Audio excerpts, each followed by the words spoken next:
Shalom kawan-kawan semuanya dimanapun kalian berada, semoga kalian sehat-sehat.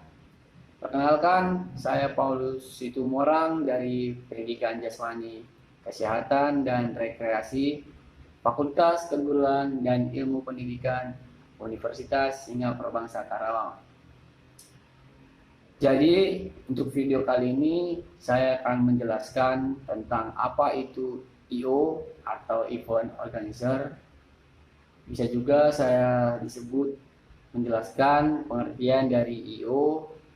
Jadi yang pertama saya akan menjelaskan tentang I.O. atau Event Organizer. Pengertian sederhana dari I.O. adalah pengolahan suatu kegiatan ataupun perorganisasian acara. Setiap kegiatan yang diselenggarakan bertujuan untuk memperoleh keuntungan dari kedua belah pihak, baik pihak penyelenggara maupun yang hadir. Pada saat kegiatan berlangsung, keuntungan ini harus bersifat material, namun juga ada yang bisa bersifat non-material. Nah, itu pengertian sederhana dari I.O. Nah, saya akan melanjutkan menjelaskan tentang event. Jadi event itu adalah kegiatan ataupun festival tertentu yang menampilkan atau merayakan. Jadi di dalam event itu ada suatu kegiatan penampilan, suatu penampilan apa saja, ya itulah. Jadi kegiatan yang ditampilkan adalah hal-hal yang penting dan diselenggarakan dalam waktu tertentu. Jadi eventnya punya acaranya, punya tanggal tertentu dalam pengadaannya. Sedangkan event adalah kegiatan atau festival tertentu yang menampilkan atau merayakan hal-hal yang terpenting dan diselenggarakan dalam waktu. Nah, seperti yang tadi saya bilang, jadi event itu sendiri mempunyai waktu penyelenggara yang sudah disusun secara rapi dan terperinci dalam kegiatannya. Sedangkan I.O. ataupun event organizer yaitu penyedia jasa profesional. Jadi penyelenggaranya tidak main-main ataupun sudah ahli dalam bidangnya untuk menyelenggarakan acara atau festival tersebut. Nah, di sini saya sekarang menjelaskan akan menjadikan seorang event organizer dan yang profesional. Yang kedua, saya akan menjelaskan jenis-jenis I.O. ataupun jenis-jenis event organizer. Yang pertama ada event musik dan hiburan. Ya, di dalam kegiatan tersebut yang berlaku adalah musik dan hiburan. Yang kedua adalah penyelenggaraan pernikahan. Ketiga, ulang tahun.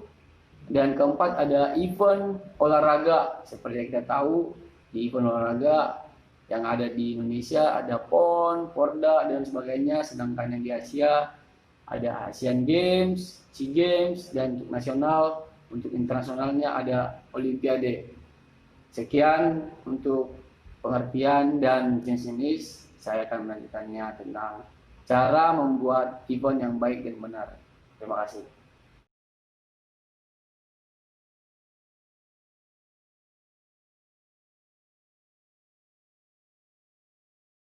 Hai, aku Z. Selamat datang di channelku dan ini adalah catatan anak event.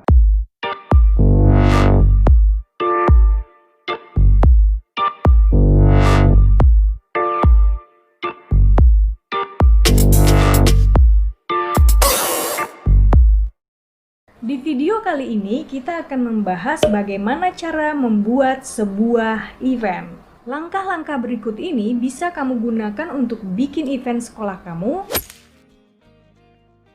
bikin event kantor kamu, bikin event untuk komunitas kamu, atau untuk belajar memulai menjadi sebuah event organizer. Di video sebelumnya pernah aku janjikan untuk membahas 3 tahap dalam sebuah event. Nah, kali ini kita akan bahas 3 tahap ini karena 3 tahap ini berhubungan dengan bagaimana cara membuat sebuah event. Kita mulai tahap pertama. Apa saja yang harus kamu lakukan di tahap pertama ini? Tahap pertama adalah persiapan, di mana kamu harus mempersiapkan segala sesuatunya dimulai dari nol. Hal pertama yang harus kamu lakukan adalah membuat tim. Buatlah tim secukupnya. Seberapa banyak jumlah tim tergantung dari seberapa besar skala event kamu. Selanjutnya, buatlah konsep event. Bagaimana cara membuat konsep event? Lakukan meeting bersama tim kamu dan catat beberapa hal berikut ini untuk menentukan konsep event kamu. Catat apa tujuan event. Apakah event untuk merayakan sesuatu, untuk momen tertentu, atau ada tujuan lain? Catat siapa target audiens kamu. Berapa rentang usianya, dan apa hal-hal yang berhubungan dengan orang-orang yang menjadi target audiens kamu. Selanjutnya, tentukan pengisi acara. Kira-kira hiburan apa yang tepat untuk target audiens kamu? Genre musik apa yang hits di kalangan target audiens kamu? Atau siapa artis yang populer di kalangan target audiens kamu itu? Selanjutnya, tentukan venue atau lokasi event. Kalau kamu sudah tahu apa tujuan event kamu dan siapa target audiens kamu, maka dengan mudah kamu akan bisa menentukan lokasi yang tepat, yang sekiranya mudah dijangkau oleh audiens kamu, atau lokasi yang memang menarik untuk audiens kamu.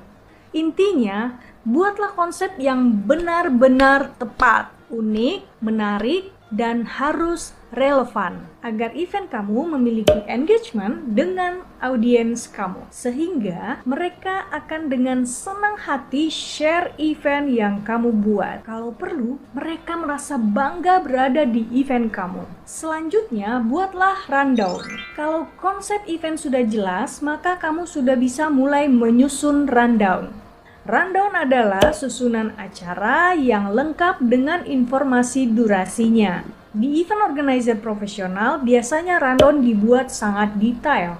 Nanti akan kita bahas bagaimana cara membuat rundown yang detail di video selanjutnya.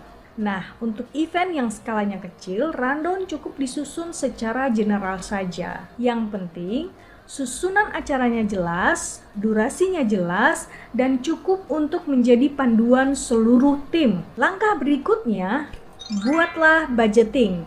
Budgeting bisa kamu susun dengan patokan rundown, karena apa saja yang ada di dalam rundown akan menentukan apa saja yang kamu butuhkan di dalam event kamu. Mulai dari equipment-nya, propertinya, pengisi acaranya, jumlah konsumsinya, dan lain-lain.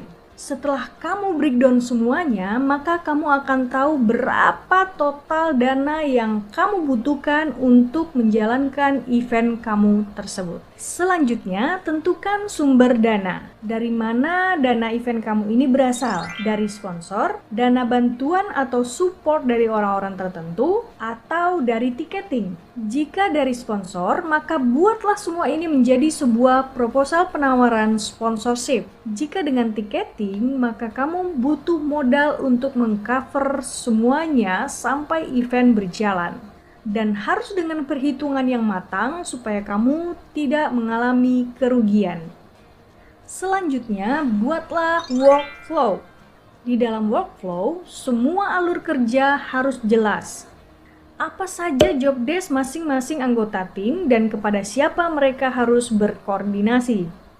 Semua harus ada alurnya agar tidak terjadi miskomunikasi. Jika koordinasi berantakan, maka seluruh acara pun beresiko berantakan. Misalnya, siapa yang bertugas mencari sponsor, siapa yang bertugas menghubungi pengisi acara, siapa yang bertugas sebagai show management team, siapa yang bertugas mencari vendor, dan lain-lain. Oh iya, Vendor adalah pihak ketiga yang mensuplai peralatan yang dibutuhkan event kamu. Atau bahasa simpelnya, pihak yang menyewakan peralatan untuk mensupport event kamu. Misalnya stage, lighting, sound system, dekorasi, dan lain-lain. Selanjutnya, lakukan promosi minimal H-7 atau 7 hari sebelum event dilaksanakan agar promosi kamu lebih optimal. Promosi pun punya strateginya sendiri, di mana kamu harus melakukan promosi seefektif mungkin. Artinya, lakukan promosi benar-benar tepat pada sasaran audiens kamu. Berikutnya, kamu tinggal kontrol loading equipment di H-1 atau 1 hari sebelum event dilaksanakan. Pastikan semua equipment datang tepat waktu dan jangan lupa cek setelah semua ready.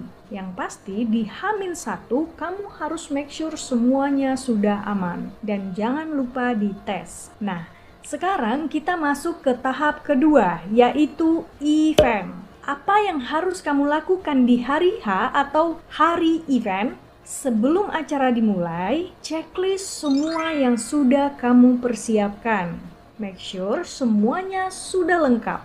Equipment yang dibutuhkan semuanya sudah standby dan sudah terpasang sesuai fungsinya. Properti yang dibutuhkan sudah lengkap, pengisi acara sudah standby, seluruh tim sudah ready, dan semua berjalan sesuai workflow. Selanjutnya, kamu tinggal menjalankan acara sesuai rundown yang sudah kamu susun bersama tim kamu.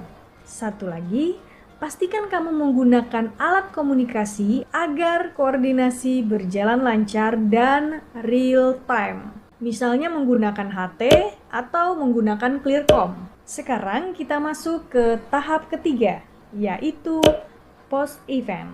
Apa saja yang harus kamu lakukan setelah event selesai? 1. Publikasi. Share semua poin-poin terbaik dari event kamu di seluruh media yang kamu dan tim kamu punya. Publikasi ini berguna untuk kamu dan tim kamu ke depannya. Selanjutnya, buat report. Buat laporan tentang bagaimana event kamu telah selesai dan berjalan lancar. Laporan ini ditulis dalam bentuk tulisan yang menjelaskan detail event kamu dan dalam bentuk gambar atau dokumentasi yang memperlihatkan bahwa event kamu benar-benar sudah terlaksana. Laporan ini berfungsi sebagai pertanggungjawaban kamu dan tim kamu kepada siapa saja yang sudah mensupport event kamu, seperti sponsor, penyumbang dana, atau siapapun yang sudah mensupport event kamu dalam bentuk hal lain. Bisa saja kamu tidak membuat report, itu tergantung dari keputusan kamu dan tim kamu. Tapi dengan membuat report, tim kamu akan terlihat lebih profesional. Yang terakhir adalah evaluasi. Dengan melakukan evaluasi, maka kamu akan tahu apa saja kekurangan event kamu, apa saja kelebihan event kamu, apa saja kekurangan tim kamu, apa saja kelebihan tim kamu. Dan dengan evaluasi ini, kamu akan tahu apa saja yang harus kamu pertahankan dan apa saja yang harus kamu perbaiki atau kamu rubah untuk event-event kamu selanjutnya. Aku tidak bisa menjelaskan seluruh poin secara detail karena video ini akan menjadi sangat panjang. Jadi, nanti akan aku buatkan video detail masing-masing poin secara terpisah. Jika ada yang kurang jelas atau ada yang ingin kamu tambahkan, silakan tulis di kolom komentar. Atau jika ada saran dan ide untuk video-video selanjutnya, juga boleh tulis di kolom komentar. Sekian video kali ini, jangan lupa subscribe, like, dan share video ini. Semoga bermanfaat dan sampai jumpa di video selanjutnya.